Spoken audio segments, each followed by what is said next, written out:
Hindi ko alam kung gano'n yung experience niyo. Panoodin nyo na lang. So ayan mga kasolid, kabababa ko lang dyan ng Move It na sasakyan kanina, and medyo naaagahan pa ako sa pagpunta ko dito, and naisip ko na lakad-lakad muna dito. And so ayan, punta muna tayo ng 7-Eleven kasi napaaga ako ng dahil. Let's go.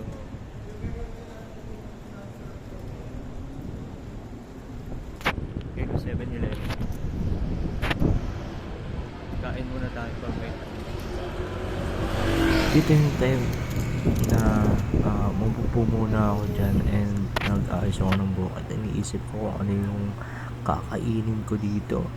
Nagugutom rin naman ako actually, and mamaya pa naman yung gagawin ko dun sa DZME kasama yung mga models ng DMP. And nakapili na ako dito ng kakainin ko, and syempre sa 7-Eleven di naman natin alam kung expired na or kung kaya pang kainin, kung ilang days na yung product nila.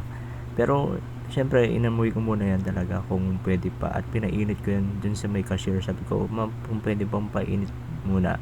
And ayan, nakupo na ako dyan, and binuksan ko na nga yung plastic sa upuan, and umupo ulit ako dun sa kinauupuan ko kanina. And nung bumalik ako dyan, napaisip ako, bakit gano'n, no? Ba't sa 7-Eleven yung mga pagkain nila medyo isang linggo na lang may expire na? Naisip nyo na ba yun? Nakita nyo na ba yung mga expiry date nun kapag nag-check kayo ng mga product nila? Hindi naman siya nilalat ko yung 7-Eleven, pero actually ganun talaga yung nakikita ako. So comment down below kung naranasan. So dito mga kasolid, tapos na ako doon kumain, and naglalakad na ako pabalik dun sa building ng DZME. And actually tinitingnan ko yung paligid kasi yung last time na punta ko dito, medyo ang daming tao, and ngayon weekdays hindi ko siya nafe-feel na yung dami ng tao, yung presensya. Ewan ko bakit ganun.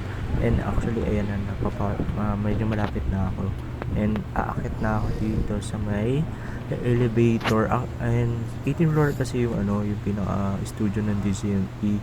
And ayan, nagpe-flex lang muna ako ng damit kasi nagandahan ako dito sa damit ko, and dun sa pantalon. Ayun, medyo maaga pa talaga dito. Actually 4 o'clock pa yata ako nakarating dito, and time ng interview nila is 5 yung call time. And dumating ako dito na maaga, and maya papakita ko sa inyo kung ano yung mga kaganapan dito sa DZME interview ng mga models. So let's go. Bye bye.